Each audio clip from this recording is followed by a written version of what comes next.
बजे थे। भानगढ़ के होटल से निकलकर एक गाड़ी सड़कों पर दौड़ी चली जा रही थी, जिसमें दो दोस्त विवेक और आकाश बैठे हुए थे। आधी रात हो रही है यार, हम लोग तो यहाँ पर किला देखने आए थे ना, तो फिर ये कहाँ लेकर जा रहा है? तो चुपचाप चलना मेरे भाई। तुझे क्या लगा था छत्तीसगढ़ से मैं यहाँ भानगढ़ बस किला देखने आया हूँ?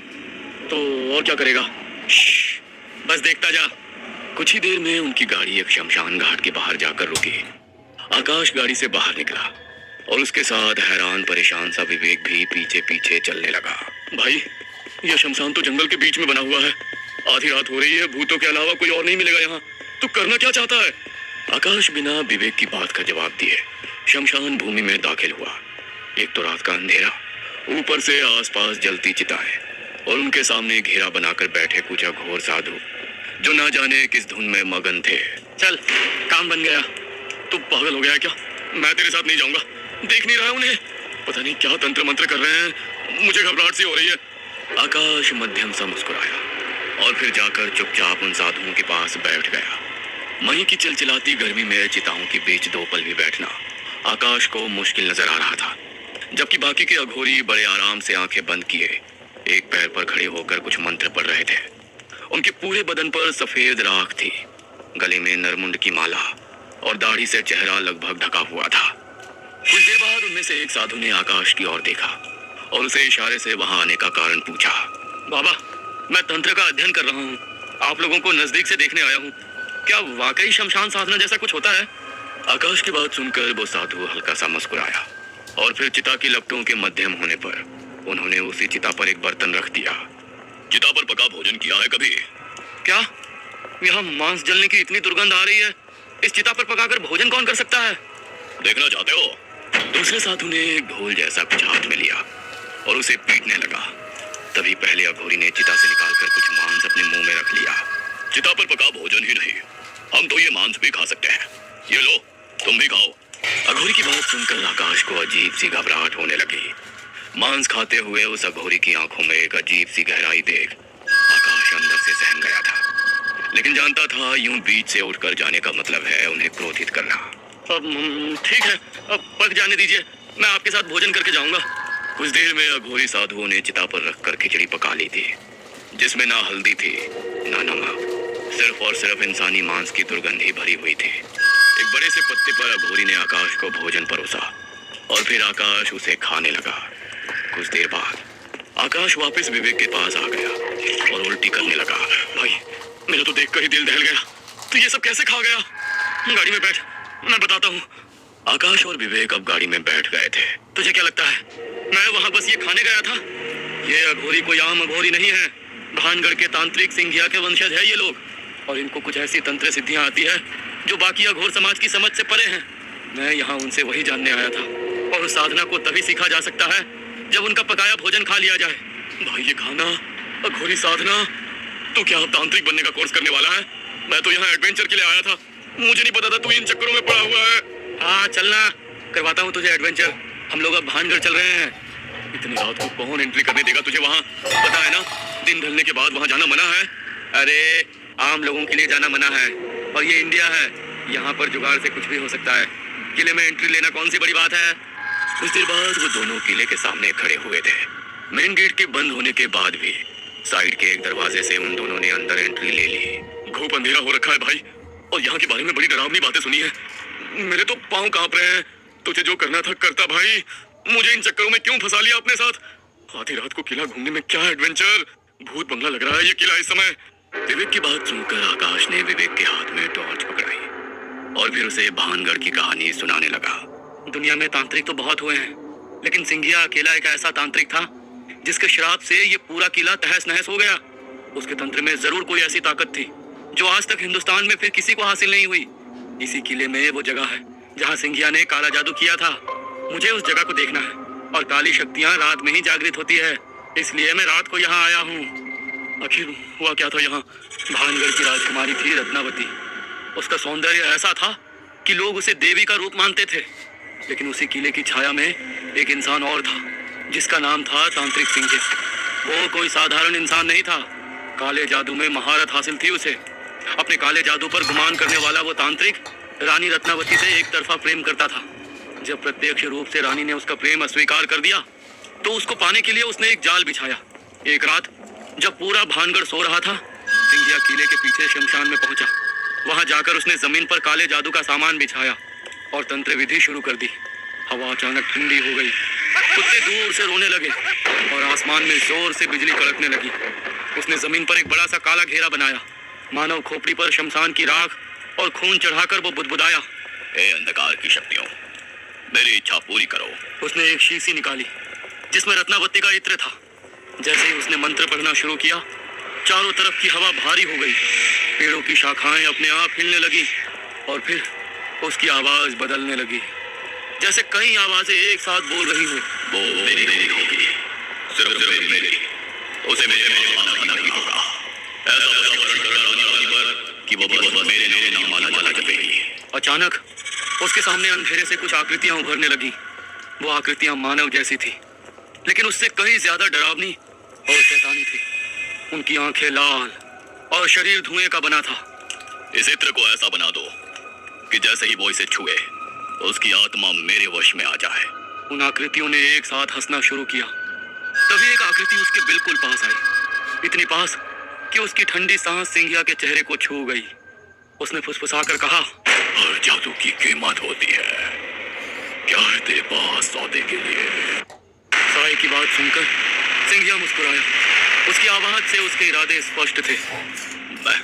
मैं सब देने को तैयार हूँ। अचानक उसकी हथेली खुद ब खुद कट गई, खून बहने लगा और वो खुद उस काले घेरे में गिरने लगा।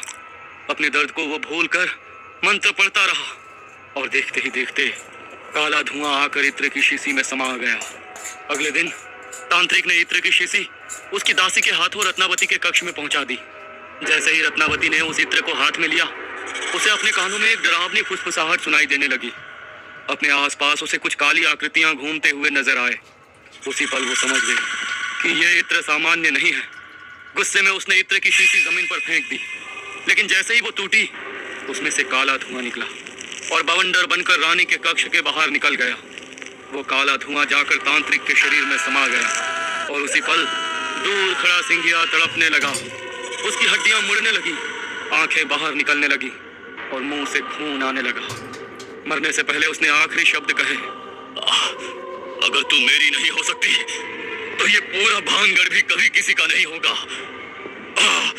मौत का तांडव होगा यहाँ, वीरान रहेगा सदियों सदियों तक। और उसी के साथ एक चीख गूंजी और तांत्रिक की मौत हो गई। उस रात के बाद भानगढ़ सिर्फ एक किला नहीं रहा, वो एक जाल बन गया जहां आत्माएं आज भी उसी काले जादू में फंसी हुई हैं। और हम यहाँ उसी काले जादू को देखने आए हैं। तेरा दिमाग खराब हो गया है यार। अगर इस कहानी में जरा भी सच्चाई है तो मुझे लगता है हमें अभी यहाँ से निकलना होगा। बस एक बार मैं उस जगह पर जाऊंगा जहाँ सिंघिया ने काला जादू किया था। डर मत, किसी भी चीज को जानने के लिए खतरा तो उठाना ही पड़ता है। वो दोनों टॉर्च की मदद से किले के पीछे एक सुनसान जगह पर पहुंचे। ये शायद वही जगह थी जहां कभी तांत्रिक ने अपना घेरा बनाया था। जमीन पर अब भी हल्के हल्के निशान थे। आकाश ने वो जगह को हाथ से साफ किया तो मिट्टी के नीचे से जमीन पर उकेरे गए कुछ चिन्ह नजर आने लगे। अचानक आकाश उस घेरे के ठीक बीच में पहुंच गया। तभी वहां अचानक जैसे सब कुछ थम सा गया। एक अजीब सी खामोशी महसूस होने लगी और फिर आकाश को उस घेरे के चारों ओर कुछ काली आकृतियां नजर आईं, जिसे देखकर वो बहुत डर गया था। अचानक उसका शरीर खुद ब खुद कांपने लगा। उसकी आंखें पलटने लगी और फिर उसके मुंह से आवाज निकली, लेकिन वो उसकी नहीं थी।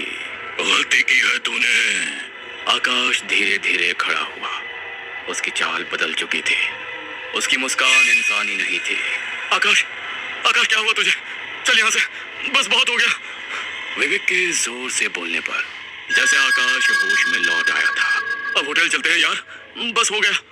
दोनों दोस्त होटल लौट आए थे और आकर अपने कमरे में लेट गए थे। अचानक आधी रात को विवेक को एक अजीब सी आवाज सुनाई पड़ी, जैसे कोई भारी आवाज में बड़बड़ा रहा हो।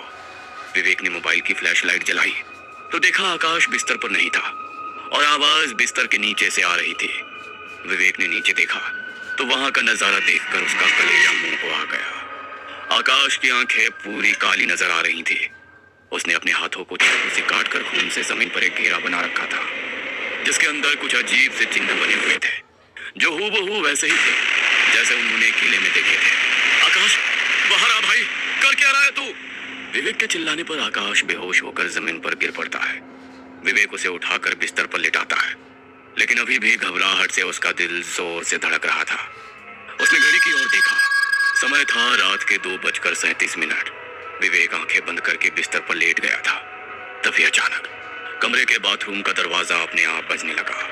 टक टक टक। विवेक जम गया। कौन है? जवाब में दरवाजा धीरे धीरे अपने आप खुलने लगा। विवेक हिम्मत करके बाथरूम के सामने जाकर अंदर झांकने लगा। अंदर आईने पर खून से लिखे हुए कुछ शब्द उभरने लगे। वो आ चुका है। विवेक घबराकर पीछे हटा। तभी उसने देखा आकाश बिस्तर पर नहीं था। आकाश! अचानक पीछे से वही भारी आवाज आई। तुम उसे बचा नहीं सकते, वो मेरे साथ जाएगा। विवेक ने धीरे धीरे पीछे मुड़कर देखा। आकाश कमरे के कोने में खड़ा था। उसकी गर्दन अजीब तरह से टेढ़ी थी और आंखें पूरी काली। उसके होठों पर खून था और वो मुस्कुरा रहा था। आकाश एक झटके में विवेक की तरफ बढ़ा, लेकिन तभी धड़ाम की आवाज के साथ दरवाजा खुला और विवेक वहां से बाहर की ओर भागा। वो घोड़ी! हाँ, आकाश ने कहा था ये बहुत बड़े तांत्रिक के वंशज है, तो उन्हें कुछ तो जरूर पता होगा। विवेक रात के उसी वक्त होटल से भागा और सीधा उसी शमशान घाट पहुंचा।